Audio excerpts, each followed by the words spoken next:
Staying dressed the entire time. Yep. Okay, so we are now recording.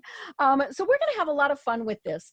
I had actually asked Billie Jean. We're going to do our intros and things like that before we have Jane speak. But I'd asked Billie Jean for suggestions on who she would like to hear or topics.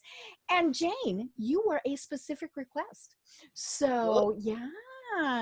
That's So cool. you better you better impress Billie Jean. But yeah, so but yeah, we're gonna have a ton of fun with it. So let's go ahead and do our intros, because I want to make sure that we give Jane plenty of time to speak. I know she could talk for more than 10 minutes, more than 15 on this subject. So yeah, we want to make sure that she has plenty of time.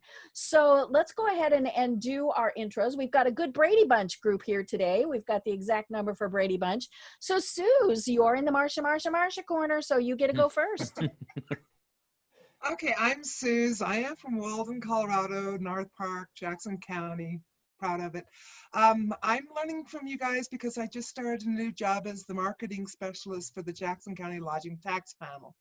And I started it just as the virus hit, which means when I was supposed to be inviting visitors in, I was told to keep them out.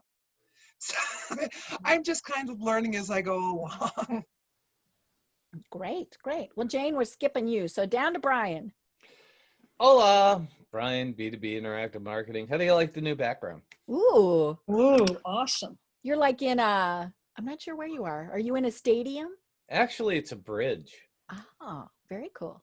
Yeah, it was just something different. Cool. I thought I'd try it. Yeah. So anyways, I do B2B marketing and blogging, podcasting, all that kind of fun stuff. I got a podcast just like Deb, and she's been on mine, and I've been on hers.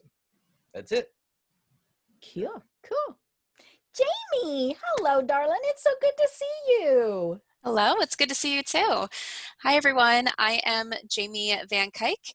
I am a strategic business consultant, and my clients hire me to guide them through the process of hiring team members and then managing those team members so they can save time and earn more revenue in their business. Perfect. I love it. Billie Jean. Let me unmute. Oh, look at me. I'm learning how to do this Zoom thing. Yeah, I'm Billie Jean Fife. I'm here in Englewood, Colorado, and I met Deb many moons ago when she lived here. I am a copywriter, which basically what I do is help businesses talk with their customers and retain them and loyalty things, and I help them get new customers. And so I am in a midlife crisis right now, trying to decide what I want to be when I grow up. If any of you have any ideas other than circus, because I've already thought of circus, let me know. So yeah, I'm looking at full-time jobs, but I'm also looking at freelance things. So we'll see how that goes. It's cool. It'll be Interesting. Good. I love it. Adam, hello, sir. Good to see you today. Hey, good morning, everyone. Adam Lee Giraldi from a biotechnology company called Cytiva, formerly GE Healthcare Life Sciences, coming here from Jersey City, New Jersey, directly across from Lower Manhattan, COVID-19 epicenter of USA. I got a question. How come you don't have an accent? I don't get it. What's up with that? I know. A lot of people tell me it's like you grew up in Jersey and you don't have an accent. Dude, I'm from Hackensack. I know exactly how you should sound. So Paisan. Yeah, Paisan, man, like brothers from another mother. Yeah, I'm from Eastern Italy. Yes. That's it. So very Eastern. Yes, but I do know Deb from her podcast, especially her our famous LinkedIn April podcast. So, Adam's one of our big fans. Yay! Yeah, love it. Perfect. I love it. Well, Ms. Dawn, it's been a long time since I've seen you. I'm Dawn Bjork, the software pro. I'm a Microsoft certified trainer. I work with government associations and corporations to help their employees be more productive with the programs that they use every day. And I always lovingly follow the CSU-CU rivalry that comes up between Deb and Jane, as I am a graduate of CU Boulder. And go Buffs, sorry. I know, Jane, I love you still. But Jane and I have a birthday one day apart, so that's why we're birthday soul sisters. So I am in Centennial, Colorado, just south of the Denver area. And thank you for the invitation, and it's great to get to know everyone. Cool. And I'm going to put in a plug for Dawn. There have been times where I'm like, I have no, and Adobe, I think, was one of the things where I was like, I have no clue. I had created a form that I wanted people to fill out, and I got it all messed up. Wonder Woman helped me fix it without having to start this form over. So, yay! Oh, thank you. Ms. Judy, tell us a little bit about yourself, darling. Good morning. Good to see everyone. I'm a former Denver resident. That's where I met Deb, of course. I'm a writer, a publicist for a nonprofit, and I'm a former editor and publisher of women's regional magazines in the Denver area. And I wanted to share that I did qualify as a contact tracer. I decided to expand my horizons. That's going to be interesting. It was a fabulous course. Mm-hmm. Kudos, Adam, for mentioning it last time. And I'm applying because it's all phone work, and I'm in that target age, as we've talked about.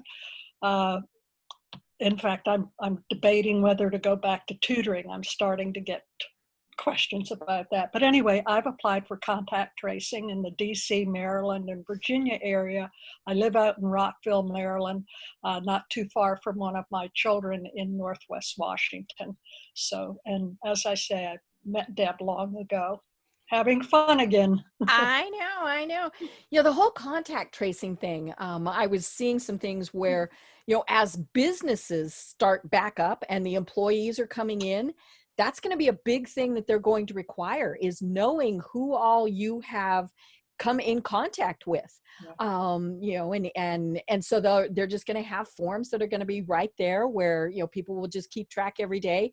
You know, Dawn mentioned the big CU-CSU rivalry.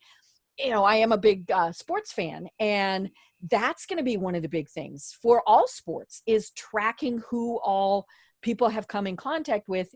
And is there a point where they say, okay, we can't have this game, you know, or whatever. And, you know, and I mean, yeah, I mean, it's just, this is really going to be interesting. So, but yeah, so it's going to be fun to hear about, you know. The training was very interesting. And I bet. It brought out my background in counseling, and it brought out interviewing. Mm-hmm. Are you a good interviewer? Do you understand? And you went, okay. Yeah. So thanks. Well, yeah, because we don't really stop to think who we come in contact with. Now, it's, you know, it's fairly easy for a lot of us because we're just not going out. But, you know, it's like, oh, you know what I went to the doctor, and there were 4 people in there that I talked to, and, you know, all those various things. So that's where it gets very interesting. So cool. Don't forget to put your contact information in the chat feature if you would like to be contacted. However you'd like to be contacted. You want to be connected with people on LinkedIn, if you want email, whatever, you know, please feel free to use that. And then what you'll do is at the bottom, you get 3 little dots.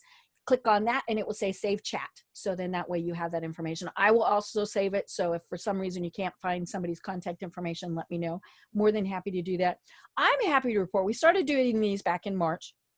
We have had, usually from each time, somebody has made a great connection. Some people have actually started working together, have started doing business together, you know, which that's what's fun about this. And so I think we're going to continue this at least for a while.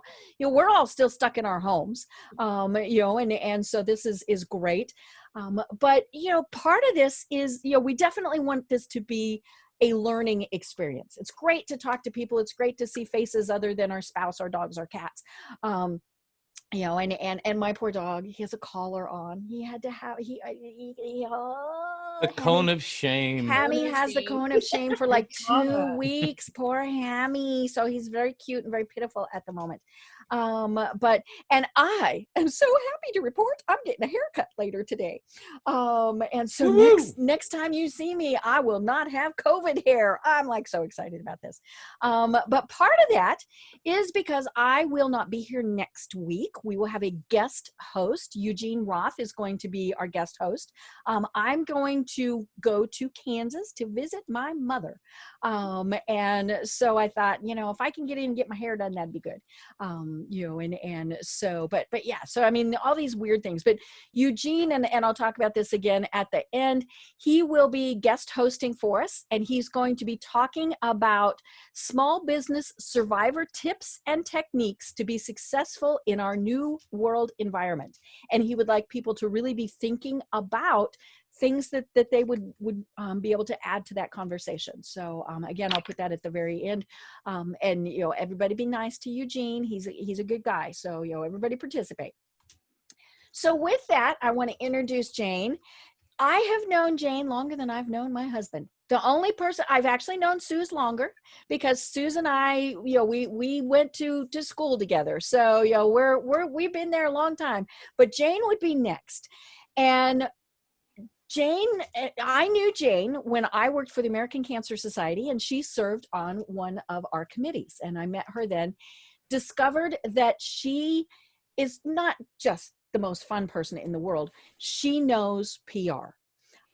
She has been the national chairperson of PRSA, which is the kind of the big group for PRSA people. She has been a mentor to hundreds of college students, and so that is fabulous. I love that. But worked with so many different types, different sizes of organizations, and so I was so glad when Billie Jean suggested that she speak. So with that, I'm just going to turn it over to Jane. I'm going to mute everybody else and just let her have at it. Dang. Well, yeah, I have known Deb for a long time. I didn't know that I ranked right behind Suze, so I'm feeling kind of special because I'm in the top 3. But, and I knew I would cough as soon as I started. But here's my funny American Cancer Society story with Deb. So I served on a committee. It was a communications committee, and I was assigned the prostate cancer month, big promotion. We were going to be doing it with the baseball coach or general manager. I went into this meeting, and it's also a bunch of doctors that are on this committee. And on that committee, they met at something stupid, like 6:30, 7 o'clock in the morning, which was dumb. I had to look good and be nice all at the same time. And so I went into the meeting, and they're sitting around the table, and they're talking about the PSAs, and they're really concerned that they don't have enough PSAs this year, and what are they going to do? And I'm sitting there. I had not met anybody yet, and first meeting, and they're going around the table with all these great concerns about the PSAs and the lack of them, and what were they going to do? And one guy says, we only have 120,000 of them, and that is not going to be enough. And I'm thinking, what? Why did Deb put me on this committee? If they have 120,000 PSAs, I'm good, but what more can I do? So when it finally got to me around the table, who am I, and all of that kind of stuff, I said to them, well, I'm here as part of the communications committee. I'm a liaison. I'm here to help you with the prostate promotion that's coming up. But I'm not really sure why I'm here, because if you have 120,000 PSAs, I don't know how much more I could do for you. And the doctor, the chair of the committee, looks at me and he goes, what is a PSA? And I looked at him and I'm like, public service announcement, as opposed to a prostate test. So there you have it. They found great humor in that, and I was sufficiently red and giggled my way through that meeting too, and I got them a lot of coverage. So there you go. And got to meet the general manager of the Rockies, which made me happy. Thanks, Deb. She's a connector too. Don't be deceived. All of you are here, as we all know, because of one little spoke in the axle. We were all spokes in the axle of Deb. So I don't know how many degrees, but I'm only 2 degrees. I am rocking it right now. I could win at a party. But we're going to talk about PR today, and I'm going to just start with the basics, that PR is a strategic process, and I think strategic is a word that many people miss in that definition, that builds mutual relationships for companies and their audiences. And an audience can be customers, it can be donors, it can be stakeholders, it can be opinion leaders, employees. It may not be an external audience, it may be an internal audience, investors or trustees, boards, things like that. And we do that with a variety of communication tools. There are many tools, and with the rise, obviously, of digital tools, that toolbox is expanding, but it doesn't mean that what we do is any different, quite honestly, in my opinion, than what we did 25, 50, and even 100 years ago. And that is to communicate a message and to tell people what we do and how we do it and where we do it. And what we're trying to do is reach them where they are, what they read, and what they like and what they do. So when all of those things mesh together, we have an amazing dynamic opportunity to really bring forces together. So I'm very lucky that I have a 13-stair commute. Deb's, we're all hunkered down in our offices. I hunker down and have for the last 31 years. So I have an amazing space. I don't today, I look over my shoulder, but I don't today. I normally have a couple of interns. They are not from CSU right now. I can't believe that. They aren't even from CU, actually. I have accepted a few CU interns over the years. But I believe this is, Deb mentioned my mentoring. I do think it's important to mentor. These two that are with me now are, I think, 58 and 59 or 59 and 60. So I've had a lot of interns over the years that work with me, but otherwise I'm an independent. And so many of you are in that same boat. And so you can appreciate what it's like to do all of what you do with one person, one 24-hour period to get that done. So I wanted to give you 3 tips today for your business from a public relations standpoint. And I'm pretty much a PR purist, I will tell you that. I do dabble in digital marketing, and I do dabble a little bit over in some other integrated areas, but pretty much a PR purist. And a generalist too, by the way. Strategic communications is going to be where I would have probably if you have a niche, that's probably where it would be. Niche, which however way you want to say that. But the first tip for you is to not lose momentum. And in times like this is when we lose momentum. Companies lose momentum. They choose to cut back on their marketing, on their public relations, on their communications. And so because it's an expense, it's usually an overhead, it's usually not a contributor, although I would tell you I contribute quite nicely. One of my clients knows for every $1 they spend on me, they get 8 back. They have not given me profit sharing, which makes me a little crabby, but we'll talk about that later. But very often PR is the first to go, but we're also the first to come back. And so what I would tell you is either company owners or people who are working for companies is that you don't lose momentum. Even if you step back in a tight time period, budget-wise, you can step back. But if you totally back off completely to focus on sales, which drive the bottom line of the business, and I understand you got to make money to stay in business, but when you back off of that, trying to regain that momentum, it's one of the most difficult things you can do in your business. So stay present, even if it's at a step back level. If you were posting 3 times a day, post once a day.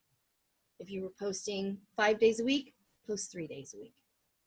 Make sure that you don't totally disappear, because to rebuild that momentum, it's one of the toughest things to do.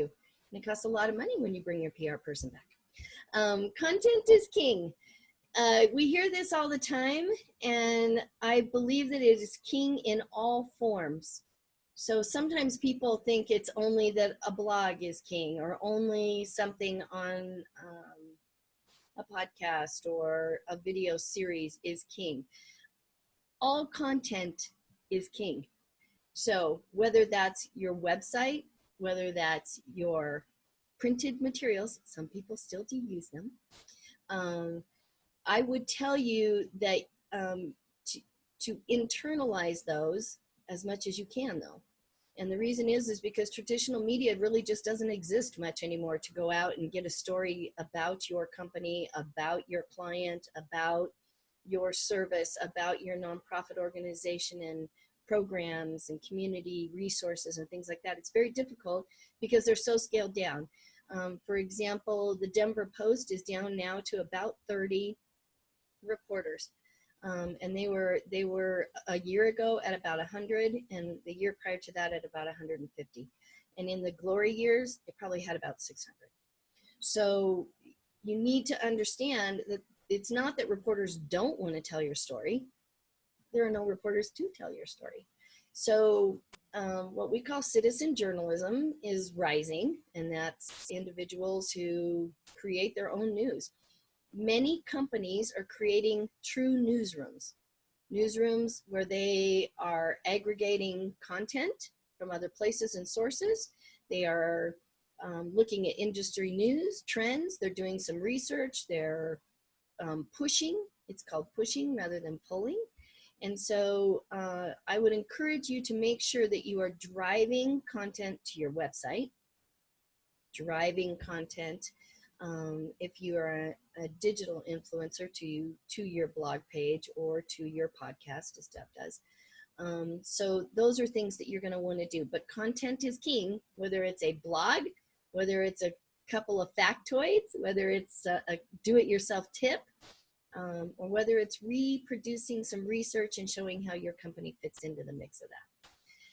And finally, I think you need to be strategically nimble. And if COVID-19 hasn't taught you that, well, wake up. You need more coffee.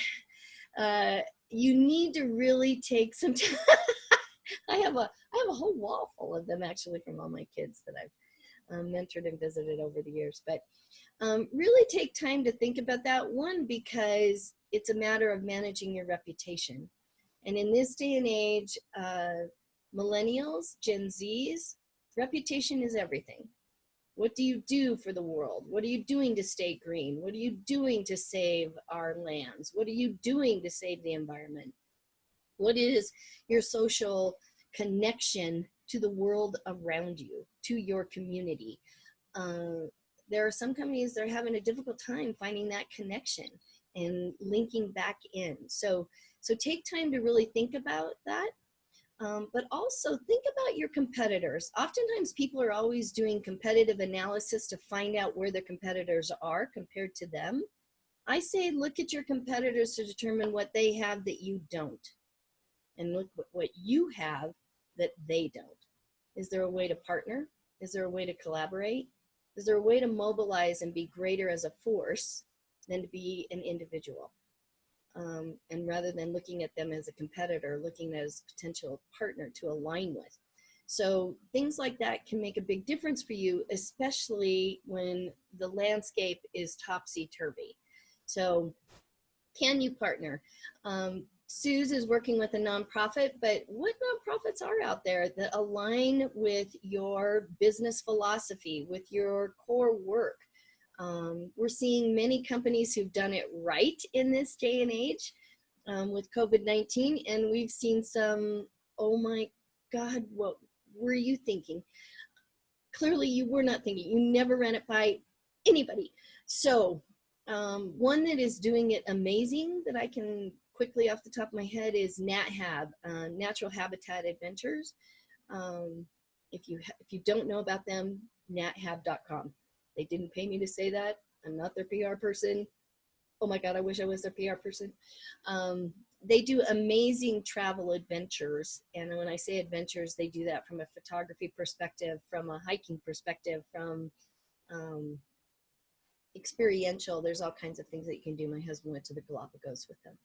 But what they've done in this time of COVID, I mean, their business is taking people to other places, and you clearly cannot do that right now.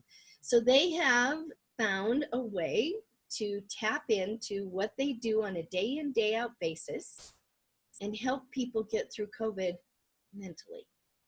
They give you a nature break.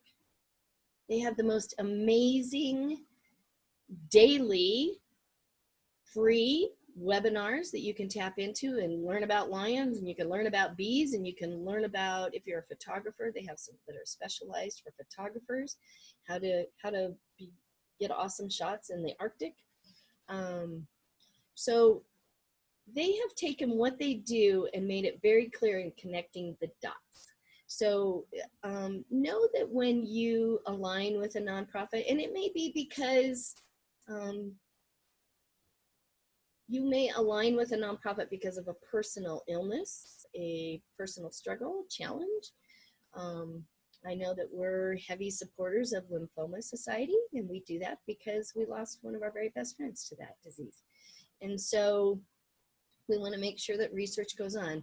We're huge, me, myself, I am an advocate for CASA, Court Appointed Special Advocates. And I do that because I believe kids deserve to have an opportunity to be as privileged as my kids were. But more importantly, I think they need a mentor to help them get through to the next steps in their lives and see that things can be done in a different way. It aligns perfectly, bye Miss Suze, it aligns perfectly with what I am doing in my business to help younger kids make that career jump and shift. So be strategically nimble in crafting yourself, molding yourself. I'm sure, Dawn, in the tech world, you are ever learning what's new and happening and what's the next latest cool thing that we all are begrudgingly going to have to learn. So those are three big tips. Some ways you can do that. A lot of people always go, well, those are nice tips, but I'm not a PR person. How do I do that? So one is, I would say, use a theme. I like to do things from themes. Use themes to drive your content. There's a calendar, there's a ton of, I don't know what today is, I should have looked it up, but I'm sure it's National Super Cool Tuesday. And so on Super Cool Tuesday, can you put on your super cool hero cape and become a superhero? Well, who is your superhero? Maybe that's some content for your social media.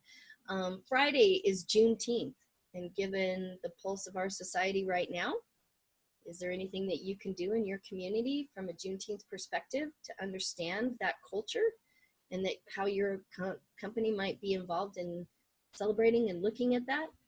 Oh, it's National Fudge Day, Deb. So perfect. You know, have people do a contest. What's your favorite fudge, or what's your favorite recipe? Contests on Facebook and Instagram are great ways to drive traffic, followers, engagement, things like that. So thank you for doing that, Deb. Father's Day is coming up. We're all still at Stay For At Home, but how are people in your company going to honor their fathers?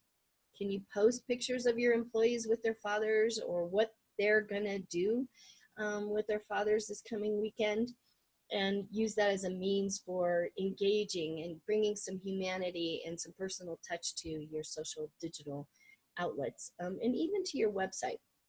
Interviews are awesome. Can you interview someone within your industry, a leader, an influencer, even if it's for 5 minutes, 10 minutes, 2 minutes, to create some sort of video content that you can bring to the table and share among your platforms and whatever that looks like.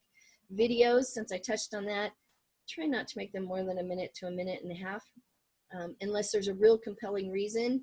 And then you have a YouTube channel, and it's a much more formal process, because it's probably a self-help kind of video, or it's delving into a topic much deeper. But for something on your social channels, more than a minute to a minute and a half, they're zipped out. So be able to say it in 120 words or less. Did you knows are perfect for videos. Factoids are great for videos, using infographics and transferring those into a video type segment can be a great way to just have conversation and change it up, what it's looking like on your platforms and channels. And then offer other news? Maybe it is from your competitor. Beyond what's on your social channels. It's not all about you. It should be about what's happening. I know, Billie Jean. Like, what? It's like, when did that happen? No. So, but when we bring content in from other people, research, studies, articles, quotes, and things like that, it generates interest from the people who are visiting your pages, who are visiting your website, changing things up. Our mind gets numb to the same thing over and over. We're bombarded with over, I don't know, John probably has a better statistic than I do at this date and time, but at last check, it was between 3,000 and 5,000 messages a month that our brains are processing. And that's a sign, that's an ad, that's a pop-up, that's a article, that's a newspaper. There are lots of ways that you're getting that information, but you have to process it. Your brain has to file it somehow. And so we get numb to what we feel oh, I've seen that. I can move on. So 10-second rule. It's kind of like if it drops on the floor, if it's been on your page way too long, you need to get it off there. So those are kind of my PR tips for the small business person. They aren't necessarily expensive. I would tell you that sometimes it's helpful to have, even to get the counsel of a public relations or communications expert to help you craft, and then maybe you execute. There are lots of ways to partner and boost up whatever you are doing from a marketing and communication standpoint. Public relations, paid, owned, shared, and earned. So PR is the earned part of that. Paid is the advertising side of that, although with Facebook and boosted ads and Google ads, that's often falling to PR people and people within the marketing sector rather than a true advertising campaign. Understanding how to mix those into your media. And then the shared is becoming ever more important in this day and age. Shared and owned. And owned gets back to content is king. Owned is what you have. What are your assets? Your website, your promotional materials, your bio, your I don't know, your little image, your pictures. Have you updated? I mean, Deb talked about my daughter. She's a branding photographer. Have you updated your photography lately? And do you have your own photography? I'm pretty spoiled in that she is my daughter and I have access to a photographer like that. But using photography that is unique to you, and don't tell Bridget this, but if you can't, there's many photos resources out there. You can tap into those and pay for fees for that, or you can look and create your own. So there are ways to do things that are affordable if you're a small business. There are ways that I would tell you that there just sometimes you need to invest in a photographer and buckle down and invest in it for them for a day and get all the stock photography you need for a year, and then do it again. So here we go. That's my scoop on PR. I love it. I've been doing it for a lot of years, since I was a mere child. And yes, mighty CSU, Colorado State, go Rams. It is in Canva Stadium, that little showdown this year, by the way. And so always have fun with Deb, and always have fun with the people that I've met through her. Billie Jean, I hope you had a good time with Mr. John Peel. He's an amazing man, so I'm glad you connected. So there you have it, Miss Deb. Cool. Well, I get to ask the first question. Okay. And then we're going to do Q&A, because this is a fun subject, but it's also very confusing. So my question is, you mentioned the fact that there's just far fewer reporters having to do all this work. How do you get their attention? Is there even a way to catch their attention? And I say that, because there's so many immediate things, especially right now, that are going on, between all of the race things, between COVID, between, at some point somebody keeps telling me Yellowstone is going to, that volcano of Yellowstone, and, all these, aliens are going to land, all these things. For your own business, how do you even get a reporter's attention? Well, as my Texas friend says, I'm like a good tick on a dog. So persistence. And I would tell you that not pitching the ordinary. It used to be we could pitch anything and there was space and the ordinary would get coverage. It needs to be extraordinary these days. If it isn't COVID related, it probably isn't going to get covered. If there is not a COVID connection, it probably is not going to get covered. And that's a sad statement because there's many other things going on in our world beyond that people probably should be hearing about just for their mental health.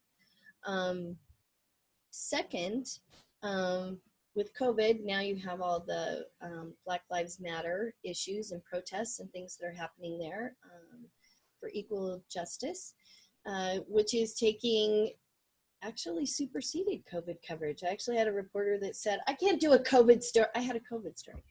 I can't do a COVID story. What do you mean? I finally got one. So they were wrapped up with the protests and what was happening there. And so that's nothing new is what I would tell you. I think it's amplified because we have the internet. Right. And it's what everybody sees and everybody's just filling their feeds with this immense amount of information, angst. But what I would tell you is give them the COVID story that they aren't going to tell because it's the COVID story. Things like tying mental health. I'm working with a gentleman right now that's doing some TV segments because there's been some talk on the street that the protests have been amplified just because of the mental health status of everyone even prior to this. Yeah, we're just cranky. We're cranky and we've had enough. So and that's being amplified in that way. So what can we do to help people process, people who may not normally have had a need for mental health resources or services? So looking at that, I do believe that when you give them a theme, Father's Day, they're going to tell Father's Day stories every year.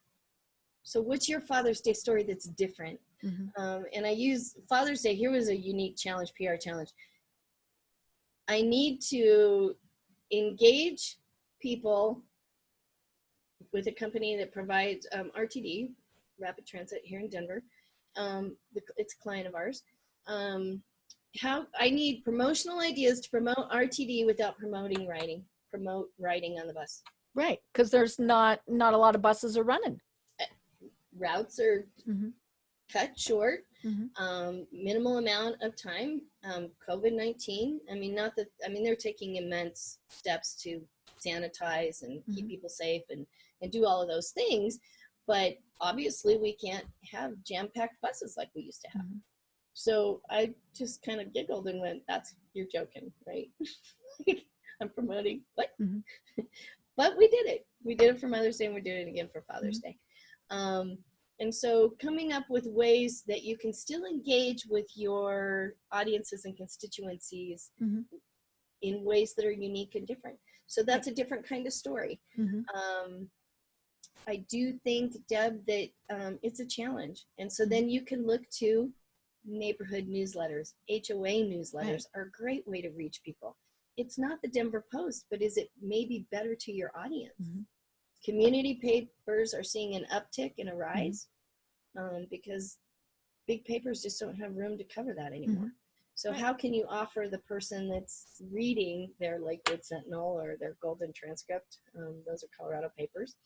I don't know what the Jersey paper is, but have plenty of friends in New Jersey. And it was Judy. Judy, my best friend, lives in Laurel, Maryland. Law, as he says.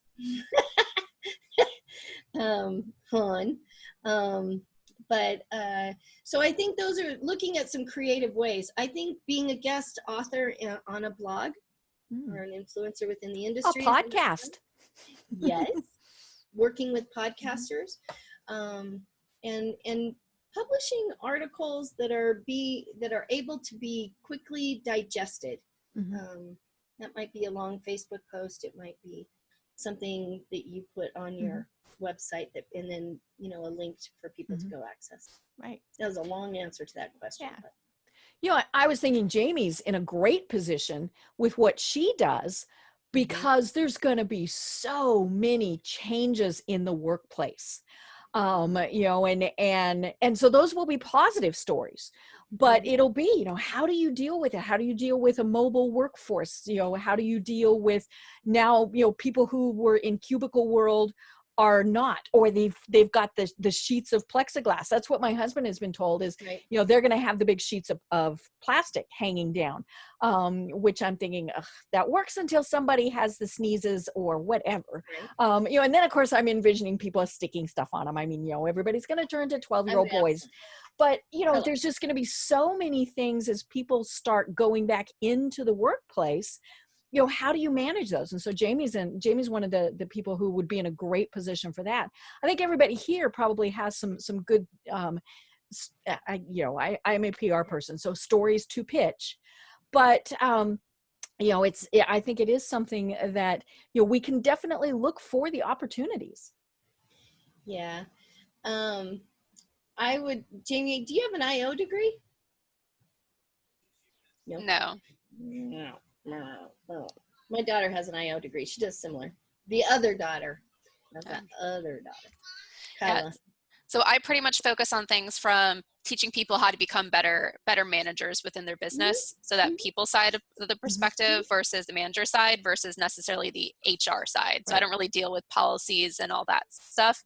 But right now, holy cow, when managers are not seeing their people, how do you deal with that? Yeah, it's been a lot of teaching people how to build relationships remotely. Also with a lot of business owners, getting over the fears right now, because all I hear from a lot, they're like, okay, I have all the signs to hire, but what if something happens? And just having to teach them, it's like, you got to do what's right for your business now. If something else happens, you deal with it then. But like, if you don't hire when you need the help, you're putting yourself in a worse position. Right. That's awesome. Yeah, I would tell you that, Deb, with all of this, I'm not an internal communication specialist. In fact, that's not work that I've ever done, but it's a ton of work that I'm doing now. How can we communicate to our employees? How can we make them feel apart when they're distanced? How can screens make you feel like you're touching and hugging and happy at the water cooler and having lunch together and after work, social gatherings. There are lots of ways that we're using technology more, to Miss Dawn's probably angst, probably not well, but using technology in ways that we have never ever used it before, at least from a communication standpoint. Right. For example, did a media interview not long ago with 3 experts, 1 reporter on a Zoom call, wham, bam, done. I'm here to tell you, I'll be doing it again and again and again, because if I can get that reporter's time for 30 minutes and they can get access to 3 professionals very quickly, and I can arrange that and we can make that happen by Zoom, whether we're socially distanced 6 months from now or not, I'm Zooming that baby, because you can bring those resources together and make it easier to do their job. Right. So. Well, and we can, for something like that, especially, we can have people from around the world that are participating. So, we always like to have local experts, but, if the expert is in a different state, country, wherever, Zoom is going to make it great, or, whatever, and that's the other thing is that all this, as you were saying, the technology changes.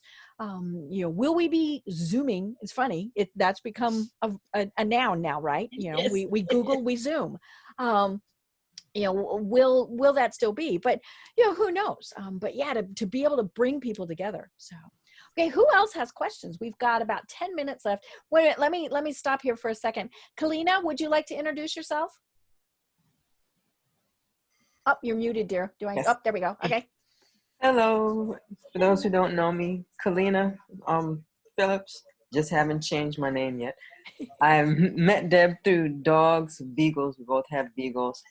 I'm currently living in Bermuda right now, and we're in phase 3 or 3A or something of our shutdown. I have no idea.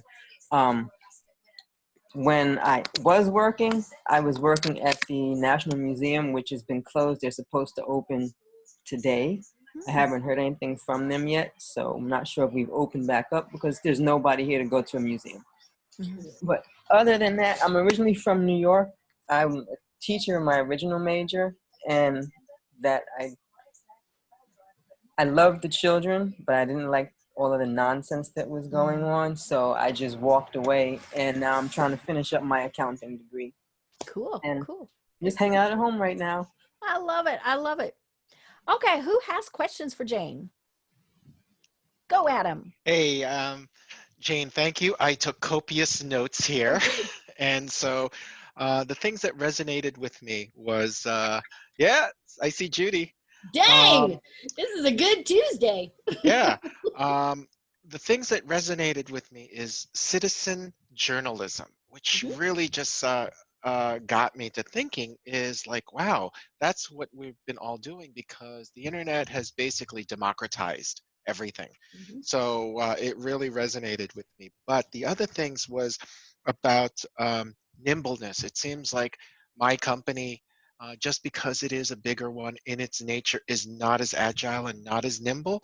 So one thing that I got from my manager from years ago, that I am the CEO of my own sales territory. So therefore, I need to do what it takes, and I could be a little bit more agile and nimble in my sales. So you basically confirmed a lot of the things that I'm glad that I've been doing. So let's say, for example, you're using themes to drive your content. So some of the content that I've been doing, because I'm in the biotechnology field, is, let's say, clinical trials, because people are asking me, when are we going to get a vaccine? And it's taking so long. And I said, no, if you've been in the industry, it takes about 5 to 10 years. And, 6 months to 18 months is actually pretty short. So I'm driving content about the clinical trial phases, and it caused a lot of good engagement. And I'm glad that you talked about Juneteenth, because now this week, as we get closer to the end of the week, I'm focusing more on Black STEM meaning science, technology, engineering, and math. So because, I've been a coach and mentor for high school students to encourage women and minorities to go into the STEM field. So thank you for all that. A lot of this really resonated with me. Well, you are welcome. I'm going to speak to citizen journalism just a little bit. Citizen journalism can be scary. And the reason it can be scary is because it's not always based in fact. It's based on opinion. And so that's it. If we're trusting citizen journalists for factual information, this comes back to check your sources, know where things are coming from, and know how accurate, how honest, and ethical it all is. I think that's we own that, and we should own that. That the information that we're getting is legitimate and can be trusted before we're sharing it, and before we're pushing it and perpetrating further ugliness for those people who are putting things out that aren't accurate. Right. So it's an interesting thing, but it's an outcropping of what's happened with our media. Do I think traditional journalism is going to go away? No. Journalists are they're becoming nimble, and they're finding new ways to recreate themselves too. They're forming coalitions, and they're forming online e-newspapers that are driven by traditional journalistic techniques. But So this is how I've actually translated it to how it associates with me, because online presence, digital footprint, my competitors are actually saying things that may not be necessarily be true about, let's say, the subject matter or my company. So therefore, I need to be present and make sure that I rise above the noise and differentiate myself. I agree Cool. completely. So thank you. You're welcome. Well, I'm going to get to Billie Jean. I know you have a question. We've only got about 3 minutes officially left. I'm always open to people hanging out and staying. So, please feel free to do that. I have no idea about our guest speaker, if she can stay.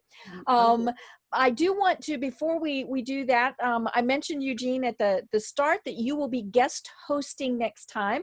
So do you want to tell people a little bit about what you're going to do?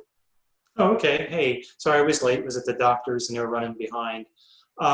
Well, good morning, good afternoon. I appreciate Deb giving this opportunity to fill her shoes for next week. I thought we've been spending some time, you're talking about COVID. We've had some folks specialize in a particular topic like today. Some of us have our own business. Some of us work for a business. Through our new world that we're all living through and adjusting to, being nimble, we're looking for tips and techniques as we're going through this new journey. How are businesses moving forward? Again, it could be your own business, could be for a business that you work for. Share some tips and techniques that people are taking a different approach in surviving in this new world. And I have a few that I could share as well, but it's definitely getting the attention to what Jane's saying and the messaging out there, the PR piece of it. But there's more to it than just that component of it. So I thought we could have the experts, all of us and whoever else joins, share some of those tips and tricks, because you have to think differently these days and be able to survive. And if you're a small business, it's a challenge. Mm-hmm. So cool. Thanks, Deb. I love it. It will have a different Zoom link than what we have normally had. In order for me to have Eugene as a co-host, I have to give it a different Zoom link. So if you bookmark this or whatever, just know that it's a different link, and I'll promote that. So, okay. So Billie Jean, what question did you have?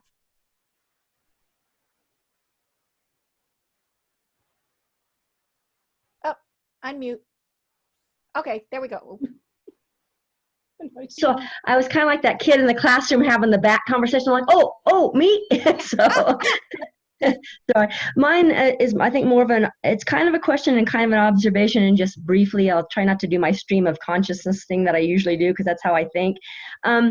One thing that I'm finding is just two words that we've all heard: information overload. I find that even great content, whether it's a podcast or a blog, or I'm trying to take classes and learn, I just feel like fragmented and overwhelmed. And so as a writer, I'm trying to look at even things like subject lines that will make people open that email because they're getting 50 other emails that day. And I'm just wondering if anybody has any, not necessarily ideas for writing it, but like, how are you all dealing with I just feel like there's so much coming at me, like I'm blown back.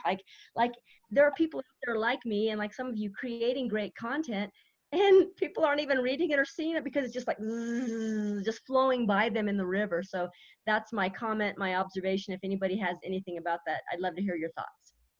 Well, I know, Billie Jean, that most people, we see dramatic spikes at 6 o'clock at night, 9 o'clock at night, and also at between 7 and 8 in the morning, patterns of people reading things, social media feeds, RSS feeds, things like that come through.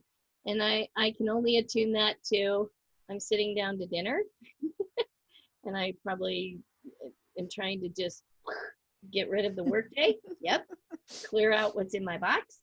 Or I'm sitting down for the evening and I've finally got kids quieted in my home life, and I have enough time to delve into 5, 10, 15, 20, 30 minutes at a snippet to the information that's of value.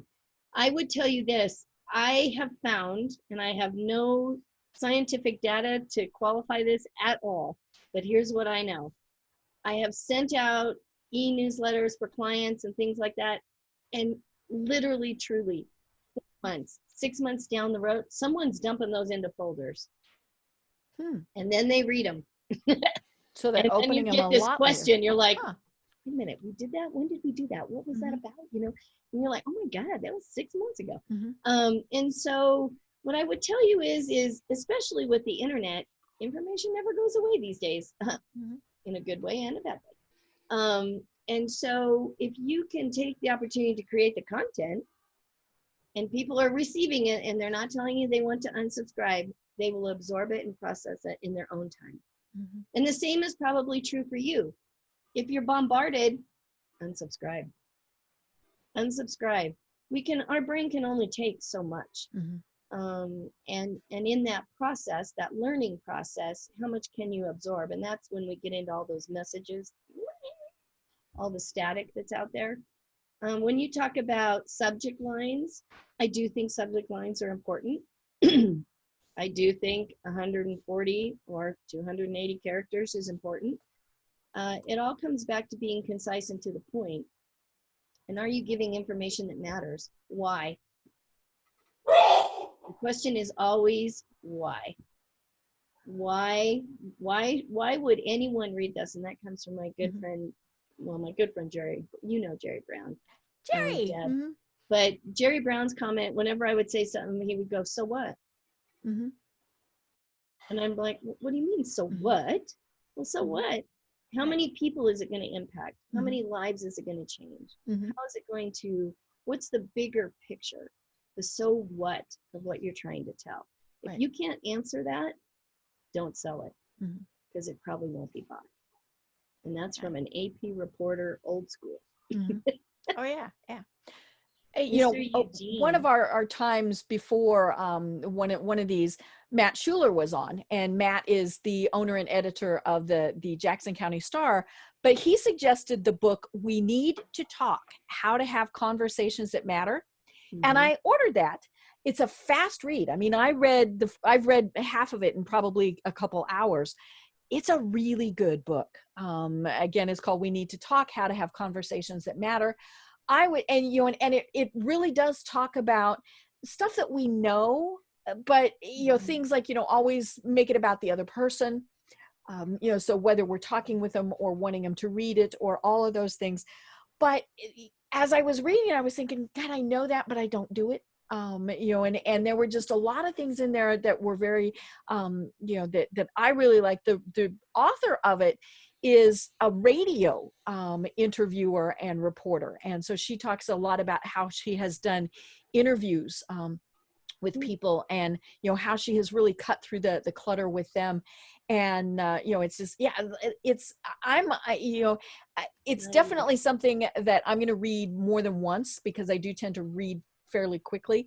But I think it is about how we cut through that clutter to really get somebody's attention and make them feel, we wanted them to feel special. We wanted to feel like we might have sent this message out to 2,000 people, but we really only care about you.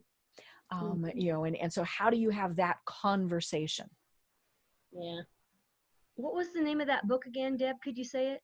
It is We Need to Talk: How to Have Conversations That Matter. Okay. I will put it in the notes. Thank you.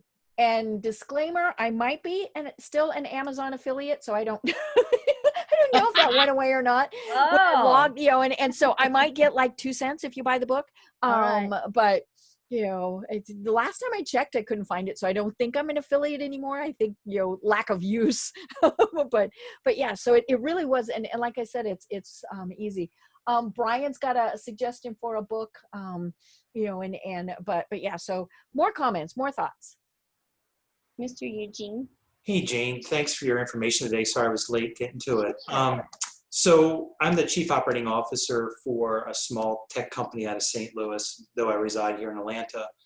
And we have gone virtual. We've closed our offices down, and we work across the United States in the IT sector. And one of the things that we're trying to do is reach out to folks, because one of the services that we have are around assets, IT assets, and managing assets. So a gift and a curse that I have these one-liners that I use in the subject headings, and it seems to get people's attention when we do mass email. Either someone will say, yeah, we're interested, or stop sending me emails. So I know they're at least reading the emails. Mm-hmm. I'm trying to leverage our YouTube channel. And our CEO has a great story to tell. He's a disabled veteran. He's an engineer mind. He has a beautiful story to tell, but I can't get him in front of the camera. So I've been writing, again, I'm a closet marketing person, enough to be dangerous, but I'm not an expert like you folks. But trying to write something to tell the story, but it really needs to come from him. That's how I see it, because he's the one that's lived it, experienced it, and has a great story.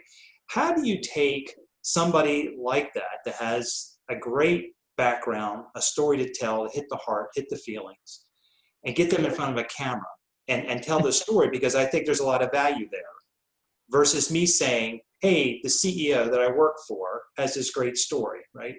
Any tips or techniques? Yeah, I would just sit down and interview him and tell him you just need to get a bunch of background from him. Mm-hmm. And this is just a easy peasy interview. It's just gonna be you and me and the camera. We're gonna sit in the boardroom. It doesn't necessarily have to be pretty, Eugene. What it needs to be is from the heart content. Mm-hmm. And lots of it, excuse me. So you sit in front, or 2 or 3 people. If there's someone who, maybe it's your newsletter editor or your e-news person, whoever that might be, that sits down and you have some very specific questions. Make sure you pause before you start, and make sure you pause after you're done before you move into the next question. Okay, so that you can edit. Mm-hmm. And now you get very live, honest conversation from the heart responses that he doesn't have a chance to think about. And he can tell his story very authentically, very realistically, very true. And that is going to come across in the screen. Mm-hmm. You just need decent lighting, a camera. You're like, I just need to tape this because you know what? It's going to be a little crazy for me to get all the notes. I'm not going to remember everything. So if you don't mind, we're just gonna have this little camera sitting right here behind us while we talk, because I got to get all this stuff for whatever project, whatever campaign, however you're gonna use it. We need information from you for our social media channels. And so I'm just gonna sit down and chat with you. You're a really interesting guy. I need an hour of your time, and you're gonna start taping that baby. Go and let it flow. You'd be amazed when you take it to a really good video editor, mm-hmm. what they can do with the snippets of that content. Yeah, I have about 7 pages. I have about 7 pages that I've put together on his background. And again, good stories to share. But I said it would bring value to you being within a camera lens somewhere. And I just can't get him there. Make it non-threatening. The best way to get people on camera, and I learned this from my daughter, Bridget, anytime she goes in for a photo shoot, oh, I don't want to be on camera. You take pictures of everybody else. Well, you're the owner. You're the CEO. I need pictures of you. Mm-hmm. And me. Ugh, I hate having headshots done. Did you get my quirky little head thing? Did you get the eyeball that's not quite open? Did you fix all that? So, bye, Miss Dawn. So, thanks. If you take the pressure out of it and make it very natural while you're talking to them and it's just happening, rather than we're going to do an interview and we're going to tape you and we need this for this segment. Now the pressure's on to do really good and to make it right and to look smart. Then it gets prepared. Well, and that's where it's nice that cameras are small, mm-hmm. Because when you're not looking at this gigantic camera, it's much easier. You're going to forget that it's even there, so I can't pick it up because it's filming, but I have my camera that I do this with on a tiny little tripod. It's about this big, because my monitors are so big. If I put it on the top of the monitor like you're supposed to do, everybody would either see the top of my head or up my nose, so it's so small and unobtrusive that somebody's probably even going to forget that they're talking to the camera. Yeah. One of the tricks that I use with my CEOs, because I interview a lot of them, mm-hmm. is I do a Zoom meeting and I just say it's a Zoom meeting. Mm-hmm. And I basically have the list of questions pre-done and sit down and say, hey, I just want to sit down and chat, and you and me having a coffee, let's talk. Now Deb and I have an advantage because we're kind of professional interviewers. So we can kind of guide the process, but really, if you can just get him to say, hey, we're going to have a Zoom meeting about your background, with this person, you can actually take that video and use it that way. But it's about, really, man, that's awesome. How did it feel? The key question is when he's telling the story, what do you want to do with it? What do you want to get out of it? Why is it important? And what does it mean to your end customer? That's really the key, because that's the audience for it. So, you know, video for the sake of video of him telling his story may not be the right end result. It may be that you have to kind of dig a little deeper and ask the why. Once you know the why, then you start asking those questions or kind of lead him down that path. Right. But if you just let him riff, it could go off on a tangent, you know, because I would agree. You definitely need to prepare. You need to be very strategic in what you're going to do with them. Because otherwise they'll go down rabbit holes you don't want. Right. Well, and it could be that you need another person. You know, if it would help for me to be part of it, let me know. I mean, that it sounds like he's a very interesting guy. It'd be fun to get to know him. You know, and so we would do a Zoom exactly like here. And excuse me, I got the Rona. And you know, and because sometimes that's what it takes is to have that third party person. So before I die here, I think Billie Jean had a comment.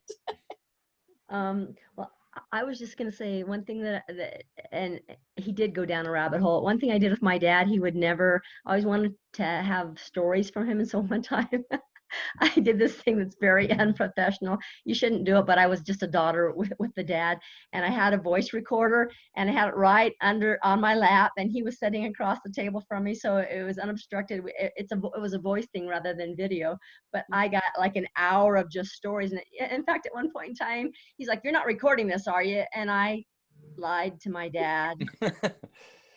See, I did the opposite. I actually set up, I mean, this was in the 1990s. I set up a camera over my shoulder and just interviewed my dad.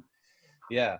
And just interviewed him. And then, you know, he passed away in 2005. And I think in 2015, I actually edited the whole thing down, converted it to DVDs, and sent it out to my entire family. You know, That's it was kind of cool to have. Yeah. Yeah.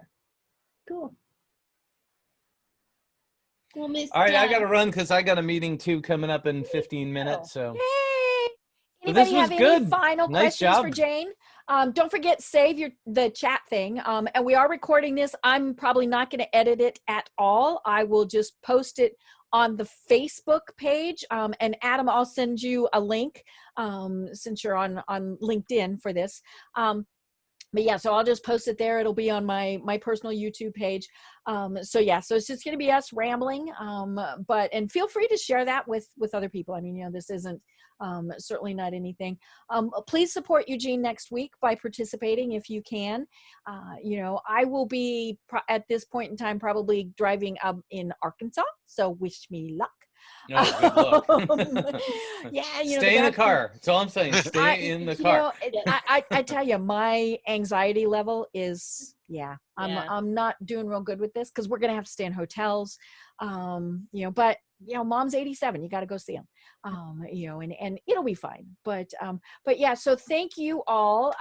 And we will definitely see you in 2 weeks. And you know, everybody who follows me on Facebook. Track is going. He will be going, of course, on this just jaunt. So you know, that'll be fun. But yeah. So thank you, everybody, and have a fabulous week, a fabulous couple of weeks. And be safe. You too, Deb. Thanks, Jane. Later. Bye-bye.